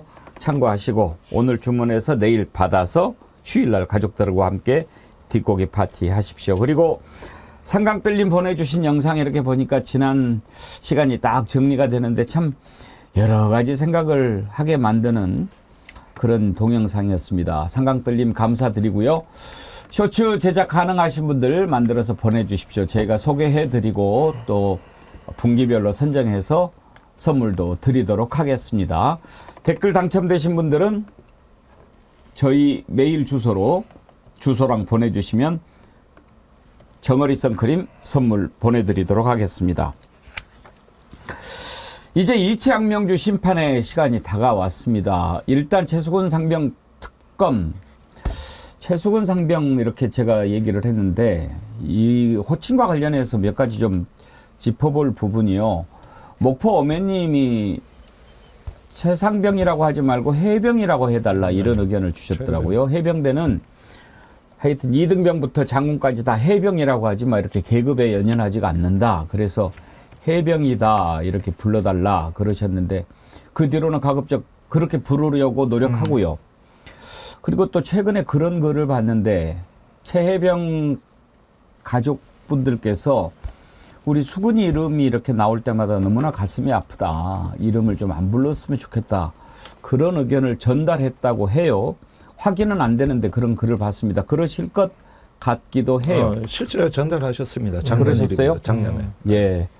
그래서 우리가 최수근 상병보다는 최해병 이렇게 부르도록 노력하겠습니다. 뭐 또 다른 분들 부르시는 분들 그때그때 뭐 제가 지적은 하지 않겠지만 자 최해병 특검 일단 거부권을 행사할 것 같고 그러면 이제 또 심판이 어떻게 될 것인지 이번 국회에서 그걸 쳐낼 수 있을 것인지 아니면 다음 국회로 넘어가서 또 한번 해야 될지 조국혁신당 대표 하여튼 이건 뭐 무조건 해야 된다라고 하던데 그 발언부터 먼저 들어보죠. 혹시나 했는데 역시나였습니다. 지난 9일 윤석열 대통령이 기자회견을 하며 최해병 특검에 대해 중언부언 복잡하게 설명을 했습니다. 그렇지만 풀어서 말하면 지금 특검을 해서는 안 된다. 거부권을 행사하겠다. 라는 말로 요약됩니다. 통신기록 확보 등의 시간이 없고 사건 발생 1년이 다 되어가도 지지부진한 수사 상황에서 더 이상 기다릴 수 없기 때문입니다. 이제 이 사건만을 전담해서 전력을 다할 특검이 필요합니다. 이게 총선 민심입니다. 대통령이 또 거부권을 행사하면 그 다음에는 국민이 대통령을 거부할 것입니다. 조국 대표가 특히 만약에 이 최상병의 대통령이 개입한 게 확인된다면 이건 탄핵 사유가 될 거다라는 얘기도 했습니다. 한번 들어볼까요? 대통령이 경로를 하면서 이 수사에 대해서 무슨 말을 했을 거 아니겠습니까? 그렇죠.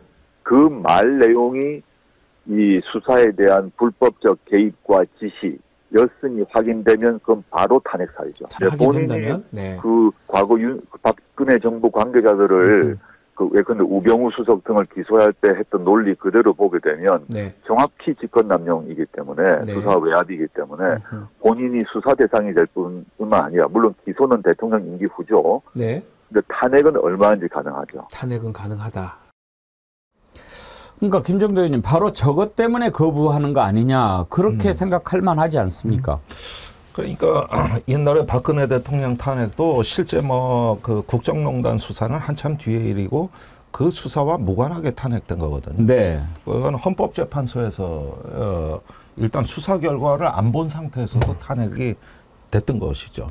그러니까 이거는 정치적인 탄핵을 지금 얘기하는 것인데 그 지금 최상병의 경우에 대해서 이준석, 조국 이런 어떤 소수당의 대표들이 굉장히 전국을 잘 찌르고 있어요. 이준석 대표는 박정훈 대령이 무죄 나오면 대통령 탄핵이라고 그런 거고 지금 조국 대표는 대통령의 개입이 있었으면 탄핵이라는 거거든요. 이 문제는 작년에 윤 대통령이 마음만 먹으면 얼마든지 털어버릴 수 있는 문제였습니다. 그러나 여태까지 사태를 악화시켜 놨을 때 저는 지금까지 이 사건을 갖다가 공수처에 외압을 가하면서 필사적으로 맡고 있는 이 행위 자체가 탄핵 사유다. 그게 바로 탄핵 사유라는 거예요. 지금 공수처 4부가 하고 있거든요. 그러는데 공수처 4부에 검사가 4명이에요. 그런데 일부 부장이 처장 권한 대행을 하고 있는데 일체 행정 지원이나 검사 지원에 대한 서류에 한 건도 결재를 안 했습니다. 완전히 공수처 4부를 왕따시켰어요. 그래 놓은 상태에서 악정고투하면서 겨우 여기까지 밝혀낸 건데 공수처마저도 대통령실 수사 계획은 없단 말이에요. 그러니까 더 이상 공수처에다가 물론 열심히 하고 계시지만 맡겨놓기가 어렵다. 이제 특검으로 가자. 이런 어떤 논리적 근거가 매우 성숙이 되어 왔다는 거. 이런 점들 좀 알아야 되겠고요. 한 가지 재밌는 건 이 부분이에요. 예. 대통령 경로가 대통령실에서 또는 대통령 본인이 단 한 번도 부인한 적이 없어요. 이 최상병 건은 제가 대통령 경로실을 최초 폭로한 게 전데 어허, 그렇죠. 그때 고발당할 각오를 하고 한 거거든요. 예. 그 전에 이미 2건 고발당해 있었고 뭐 그걸로 인해 위에 천공 증상까지 온 거 아니야. 그랬는데 당연히 고발이 들어올 거라고 했는데 안 들어왔고 그 많은 언론 보도와 그 많은 논객 중에 이 사건으로 고발당한 사람이 현재 없습니다. 단 한 명도 없어요. 박정훈 대령만 재판받고 있는 거예요. 이거는 거의 일방적 게임이었어요. 저쪽이 방어를 못하고 우리가 일방적으로 압박하고 심지어 두들겨 패기까지 했다고. 그럼에도 불구하고 방어가 안 된다 저쪽은. 지금 마지막 저지순이 뚫릴까 말까요. 성문이 지금 부서지느냐 안 되느냐 마지막 순간이에요 지금. 여기까지 온 거예요. 지금이라도 대통령이 박정훈 대령에 대한 공소를 취하하고 그 다음에 작년에 내가 조금 어떤 거 부적절한 언행이 있었는데 그걸 밑에 참모들이 잘못 처리한 거 심지어 꼬리 떼내기라도 하면서 이걸 진심으로 사과되고 원상 회복하겠다. 이 말만이라도 하면은 지금 극단적인 파국까지는 안 갑니다. 이건 마지막 기회예요. 그런데 지난 기자회견에서 그걸 날려버린 겁니다. 이제 건널 수 없는 강으로 가버린 거예요. 그러면 어떻게 되느냐. 이제 특검인데 거부권 행사도 지금 바로 못하고 있어요. 끙끙 앓고 있습니다. 작년에 3시간 만에 국무회의 열어서 해버렸지 않습니까? 그런 거 지금 그때 태도도 안 나오고 있어요. 그래서 이렇게 된 거예요. 특검을 받으면 자기가 죽고 특검을 안 받아도 정권 심판으로. 이 딜레마적인 상황에 집어넣은 게 본인 자신인 거예요. 이게 지금. 여기까지 간 거예요. 여기까지. 경로를 부인하지 않았다. 고발을 했는데도 지금 아무 말 못한다라고 했는데 지난번 기자회견에서도 경로했다는 것을 부인하지는 않았죠. 네. 그냥 말 없이 넘어갔어요. 아니 그러지 않았어요. 경로했다는 내용을 부인하지 않았죠. 어떤 얘기를 했냐면은 혹시 그거 찾으면 좀 알려주세요. 본인이 됐어요? 들어봅시다. 네네. 예. 그 대통령실 외압 의혹과 대통령님께서 국방부 수사 결과에 대해서 질책을 했다라는 의혹도 좀 있습니다. 순직한 그 사고 소식을 듣고 저도 국방장관에게 이렇게 좀 질책을 했습니다. 저도 그 현장에 며칠 전에 다녀왔지만 어떤 생존자를 구조하는 상황이 아니라 돌아가신 분의 그 시신을 수습하는 그런 일인데 왜 이렇게 무리하게 진행을 해서 이런 인명사고가 나게 하느냐. 앞으로 대민작전을 하더라도 이런 일은 절대 일어나면 안 된다. 이렇게 좀 질책성 당부를 한 바 있습니다. 전혀 엉뚱한 얘기를 네. 하잖아요. 엉뚱한 얘기. 이런 가운데 또 대통령실이 이 수사에 개입했을 가능성을 보여주는 증거가 새롭게 현출이 됐습니다. 네. 오늘 언론 보도에 따르면은 국가안보실이 최해병 사망사고 발생 이틀 뒤에 어떤 보고를 받았냐, 해병대 수사단으로부터 수사 계획서라는 걸 보도받았다는 겁니다. 네. 그 내용인즉슨 수사 현황, 수사 중점, 수사 진행 상황, 심지어는 수사 예정 사항까지 담겨 있건 확인이 됐다는 건데요. 그 얘기는 무엇이냐? 사건 초기부터 최해병 사망 사건을 면밀하게 챙겼다는 방증일 수 있습니다. 그러면서 어떻게 했습니까? 대통령 시심까지 우리는 수사 권한이 없는 수사단으로부터 이첩한 사건을 되찾아온 것이라는 논리가 한 번에 허물어지는 증거인 것이거든요. 그렇기 때문에 결국은 구체적인 사실을 따져보면 업무상 과실치사 혐의에 대한 대통령실 조사를 받을 가능성이 높고, 그런 부분들이 결국은 임성근 사장 구하기로 이어졌다라는 그런 굉장히 표적적인 부분이 드러났다고 보여집니다. 아, 내가 중요한 거 하나 말씀드릴게.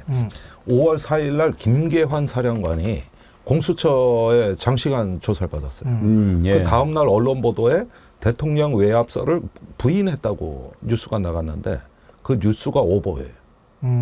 부인 안 했어요. 예. 그러니까 묵비권을 행사했단 말이에요. 그 대목에 대해서.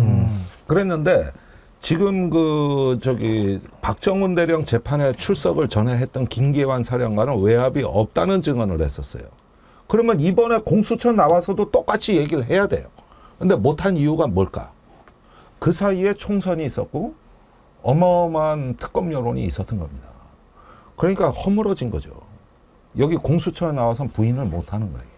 그리고 부인을 해버리면 공수처도 대비가 돼 있었어요. 그래서 여러 가지 증거 정황을 들이대려고 했던 건데 변호사도 없이 들어가서 묵비권을 행사했단 말이에요. 이건 굉장히 변합니다. 그리고 지금 곳곳에서 허물어지고 있어요. 지금 오늘도 해병대 정훈공보실장이 조사를 받고 있는데 거기서도 중요한 진술이 나와요.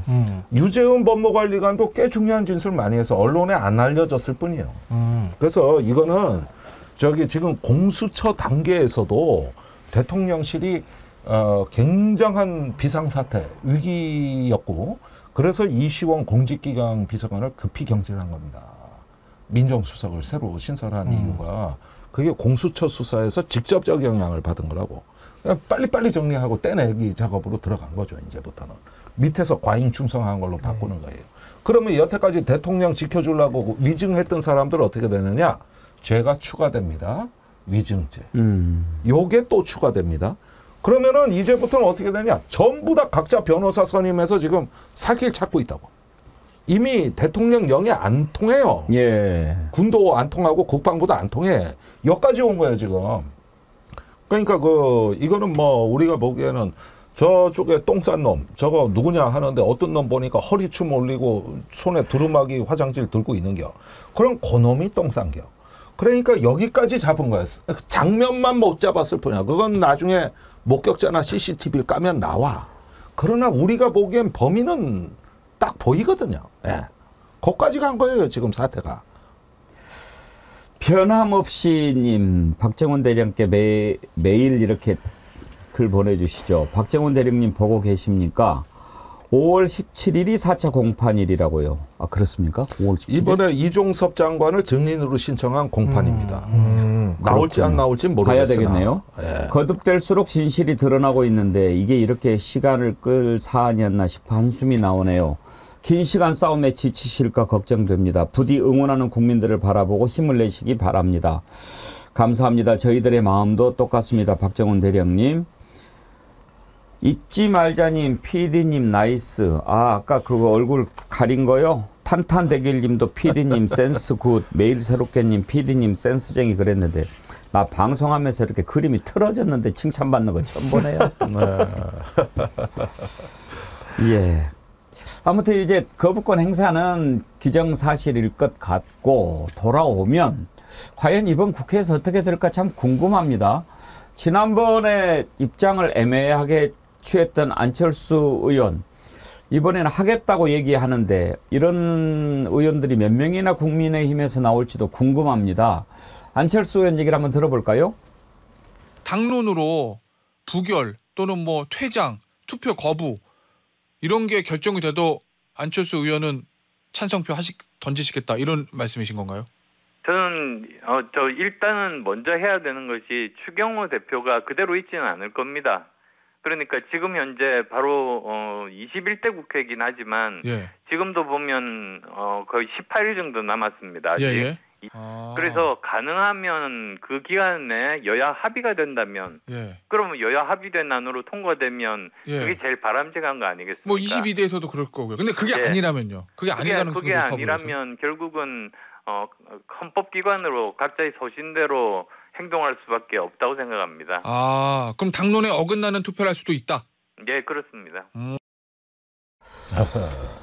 구기현 기자 혹시 그쪽 국민의힘에서 안철수 의원처럼 생각하는 사람들이 좀 있을 것 같습니까? 그러니까 일단 정석적으로 보면은 기본적으로 지금 18명 정도의 이탈표가 있으면 예. 아마도 이게 이제 재의결이 돼서 그 거부권을 행사해서 오더라도 다시 통과할 가능성이 높은데요. 지금 이제 공개된 인원은 안철수 의원과 김웅 의원 2명입니다. 하지만 낙천한 의원들이 상당수가 되거든요. 일단 18명보다는 훨씬 많습니다. 그런 상황이고 지금 정부 여당에 대한 외부의 비판 여론 그리고 야 6당이 한 스크럼을 짜가지고 굉장히 공세적으로 나오고 있기 때문에 더군다나 아까 보여드린 것처럼 거듭된 새로운 증거들 그것은 또 대통령직을 향하고 있는 의혹들의 전반이기 때문에 그런 부분들이 결국 그들을 추동할 수 있을 것이고 18표를 달성하는 것이 불가능한 일만은 아니라고 보고 있습니다.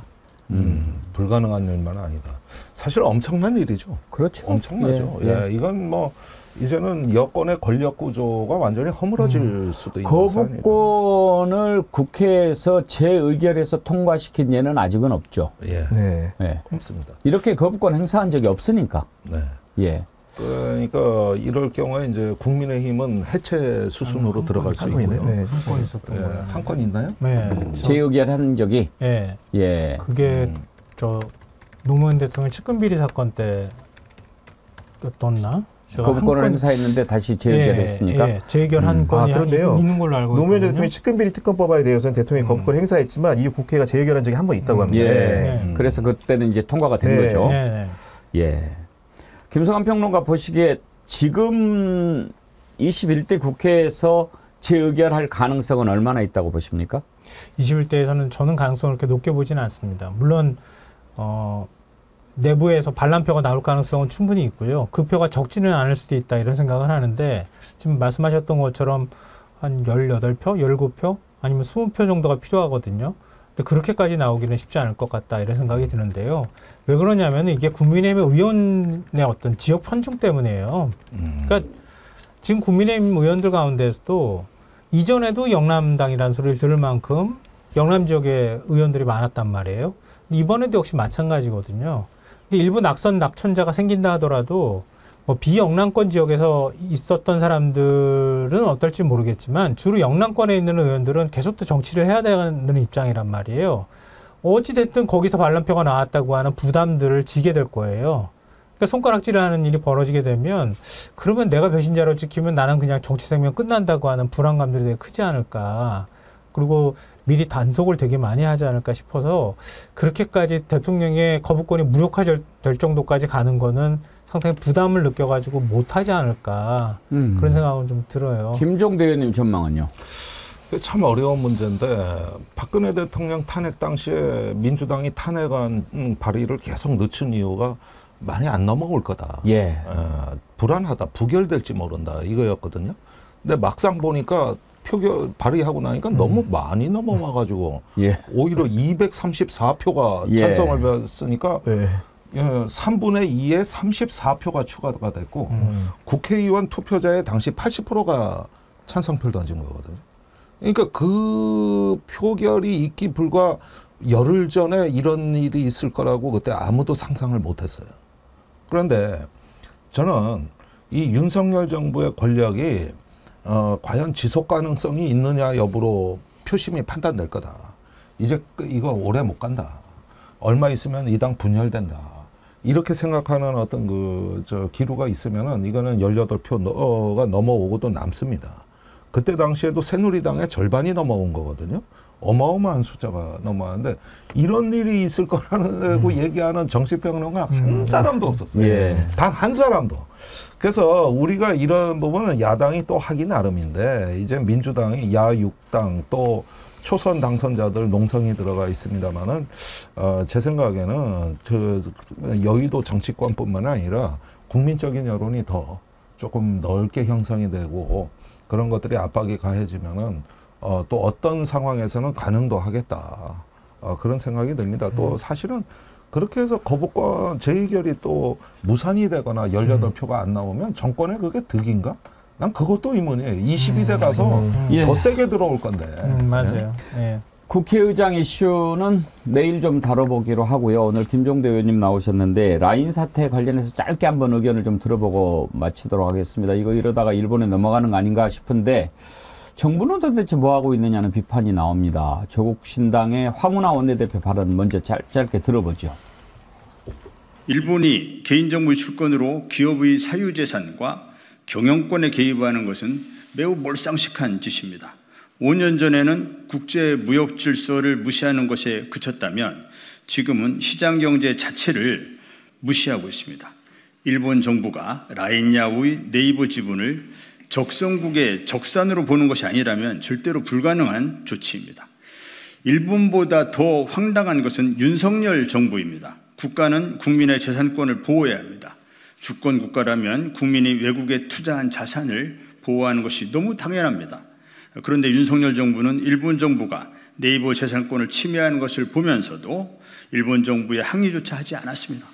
오히려 우리나라 여론이 나빠지고 있다면서 일본 정부의 한국 언론과 인터뷰할 것을 요청하고 총무성이 한국 언론과 인터뷰할 수 있도록 편의를 봐주기까지 했습니다.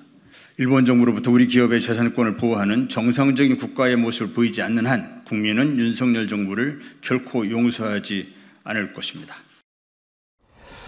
여러분들 잘 아시겠지만 좀 이해를 돕기 위해서 구교영 기자께서 라인 사태 정리를 짧게 좀 해주시고 그다음에 김종대 의원 의견 들어보도록 간단하게 말씀을 드리냐면 지난해 말에 그 라인이라는 앱 메신저가 있습니다. 우리로 치면 카카오톡 같은 거죠. 일본 국민의 대다수가 쓰는 앱인데 그 모바일 메신저에서 개인정보 유출 사고가 발생했습니다. 한 5만 건 정도로 요약이 되는데 그런 사고가 발생하자 일본 총무성이 조사에 들어갔고 조사의 결과 지금 당시 지분이 어떻게 되어 있냐면은 그 라인 앱을 가지고 소유하고 있는 회사가 상단에 있고 그 회사의 지분 50%를 네이버가 가지고 있고 50%를 소프트뱅크가 가지고 있습니다. 그래서 공동 공유 경영을 하고 있는데 그런 상황에 총무성이 이번 라인의 사태에 대한 책임을 네이버에 떠넘기면서 기본적으로 클라우드 관리 부실 같은 것들을 지적하면서 결국 지분을 팔아라.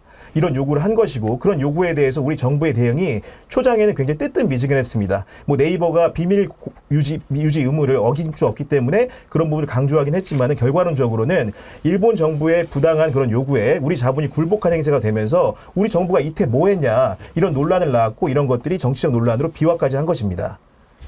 어때요, 김종대 의원님? 지금 뭐 우리가 일본한테 항상 저자세인데 이건 좀 풀 수 있을까요? 네, 그게 과학기술부 장관 발표가 치명타예요. 거기에서 저기 총무성의 행정지도에는 지분 팔란 얘기가 없었다. 그리고 우린 네이버 얘기를 더 들어보겠다. 아니 행정명령에 지분구조 개선이 나와 있고 그 지분 그거 저기 뭐냐 그 소유관계 그거 하겠다고. 엄연히 나와 있는데 없다는 얘기가 이게 뭔 말입니까? 이게 지금 폭발력이 여기서 이제 보여지는 건데 이렇게 해서 어떤 그 일본 정부보다 더 일본스러운 반응을 내놓은 거예요. 그리고 제가 받게 해주겠다. 아니 제가 받는 게 문제입니까 지금?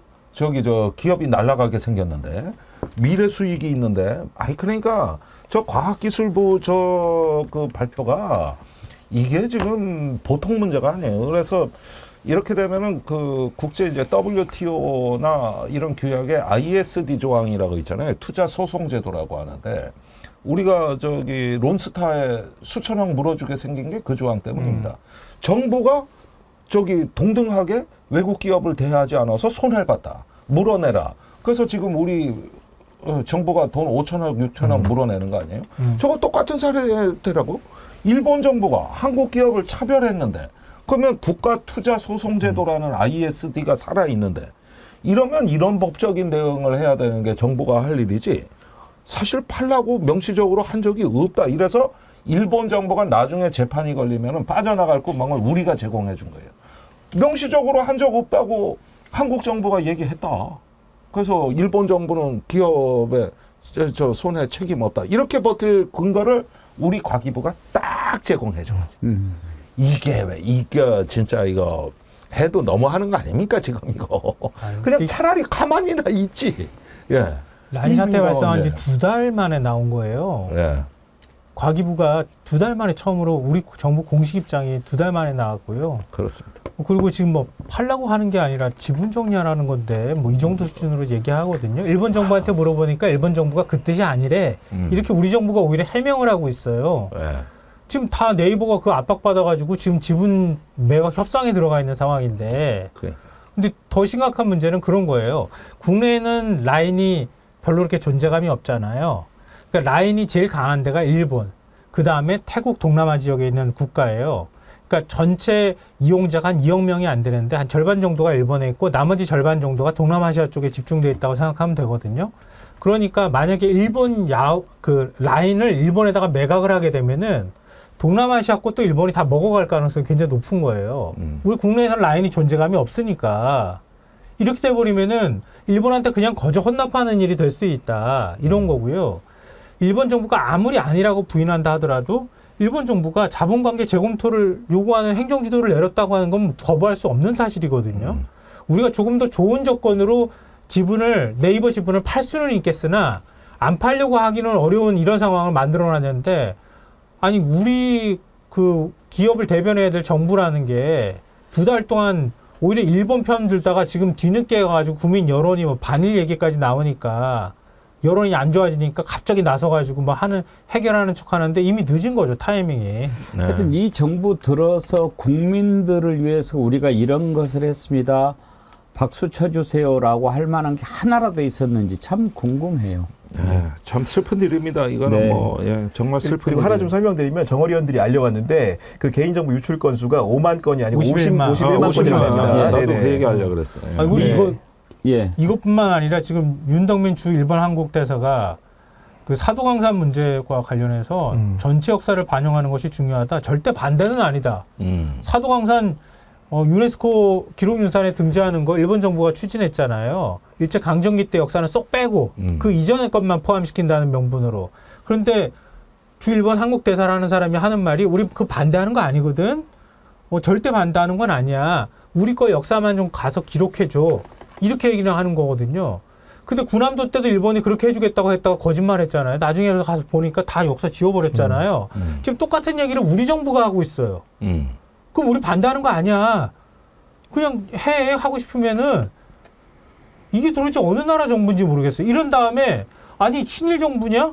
이게 뭐 하는 거냐? 이렇게 야당에서 문제 제기를 하잖아요. 그러면은 또 뭐 두창가를 부르니 어쩌니 이런 소리를 한다고.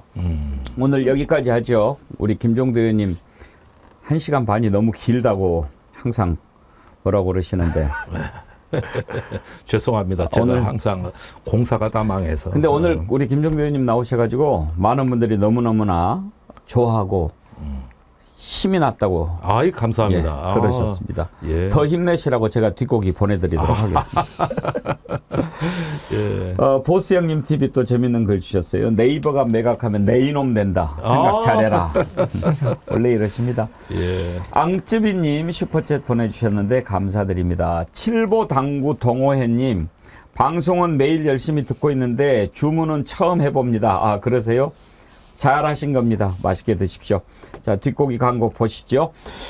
오늘 함께해 주신 세 분 패널 김종대 의원님, 김서감 평론가님, 구교영 기자님 세 분 수고하셨습니다. 감사합니다. 감사합니다. 네, 여러분 오늘 함께해 주셔서 감사합니다. 내일 오전 11시에 다시 찾아뵙겠습니다.